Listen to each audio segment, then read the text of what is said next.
An extremely traumatic childhood, a very public struggle with addiction, and even being sued for the death of a young fan. Heavy metal singer Ozzy Osbourne, known as the Prince of Darkness, has faced scores of darkness in his personal life. Here are some of the heartbreaking details. But before we get started, go hit that subscribe button now for more videos about your favorite rock and metal bands. Ozzy Osbourne suffered from repeated abuse at the hands of school bullies when he was only 11 years old. "Two boys used to wait for me to come home after school," Ozzy recalled. "They would force me to drop my pants. They felt me. It was terrible." The abuse compounded the trauma of growing up poor in a family of 8. Osbourne was too afraid to tell his parents what was going on because the two were always fighting. Ozzy credits his work with a therapist as well as support from his wife as the reason for his survival. "Sharon knows all about it," said Ozzy, "and it was only with her that I could finally relax and be myself." In 1971, Osbourne married his first wife, Thelma. She gave birth to their children, Jessica and Louis, soon after. His drug and alcohol use, coupled with his frequent absences while touring with Black Sabbath, took a massive toll on his family life. His children later revealed that he wasn't around much, and when he was intoxicated. In the 2011 documentary, God Bless Ozzy Osbourne, Osbourne himself admitted that he was not a good father to them, unable to even remember Jessica and Louis's birth dates. Further damaging his marriage beyond repair, Ozzy fell in love with Sharon Osbourne while he was still married to Thelma. The two would divorce in 1982, leaving behind a painful 10-year marriage.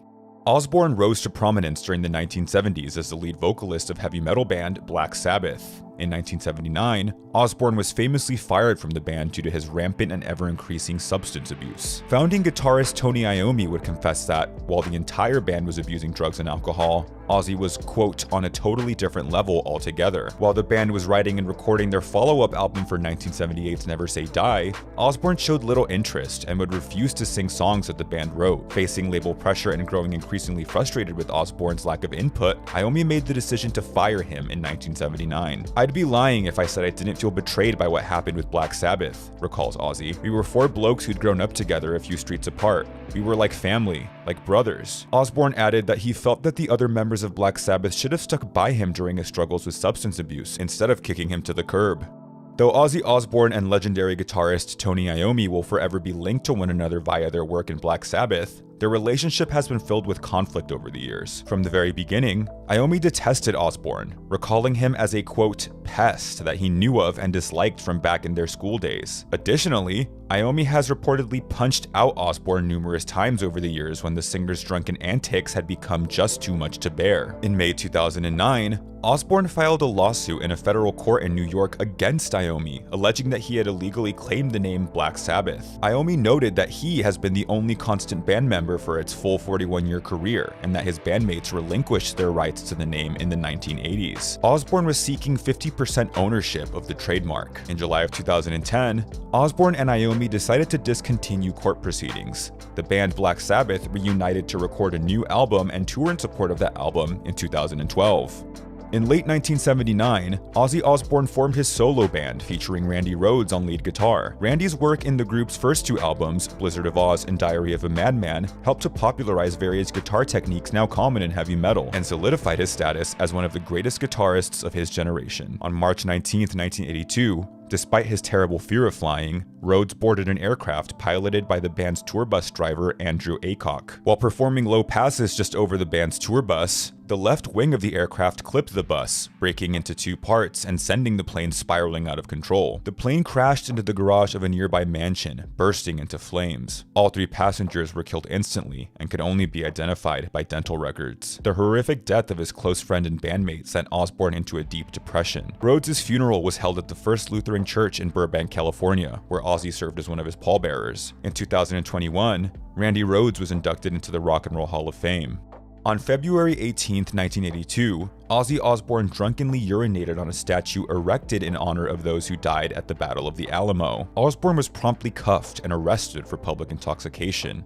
He was released on a $40 bond in time to play his scheduled show that evening. However, he was banned from performing at any facilities owned by the city of San Antonio for the next 10 years. In 1992, he finally made a public apology and donated $10,000 to the Daughters of the Republic of Texas. Later that year, he returned for another show in the city. "We have all done things in our lives that we regret," said Osbourne. "I am deeply honored that the people of San Antonio have found it in their hearts to have me back. I hope that this donation will show that I have grown up." In 1984, California teenager John McCollum self-deleted while listening to Osbourne's song, Solution. According to the police report, Ozzy's 1980 solo debut album, Blizzard of Oz, was found on McCollum's turntable at the time of his death. The tragedy led to allegations that Osbourne promoted self-destruction in his songs. McCollum's parents sued Osbourne for their son's death, saying the lyrics in the song convinced him to self-delete. "I feel very sad for the boy," lamented Osbourne, "and I felt terribly sad for the parents. As a parent myself, I'd be pretty devastated if something like that happened." The family's lawyer suggested that Osbourne should be criminally charged for encouraging a young person to, but the courts ruled in Osbourne's favor, saying that there was no connection between the song and McCollum's tragic final act. Osbourne was once again sued for the same reason in 1991 by the parents of Michael Waller for $9 million. However, much like in the previous case, the courts ruled in Osbourne's favor.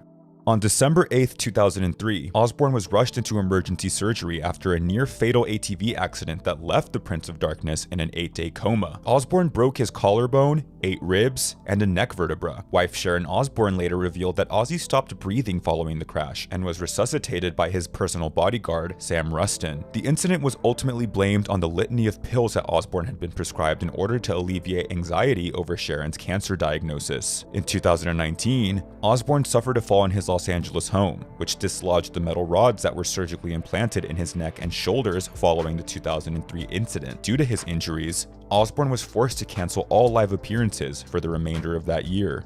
In May of 2016, Sharon and Ozzy Osbourne separated after she discovered an alleged affair with his hairstylist, Michelle Pugh. In an exclusive interview with People magazine, Pugh revealed that she considered Ozzy the quote, greatest love of her life. Ozzy issued a statement confessing that he was struggling with sex addiction and that he was mortified by his behavior. Then, in July of 2016, Sharon publicly forgave Ozzy during an episode of The Talk, sharing with the viewers that the two were working to get their marriage back on track. Ozzy and Sharon were on and off again for several months before renewing their wedding vows in May of 2017.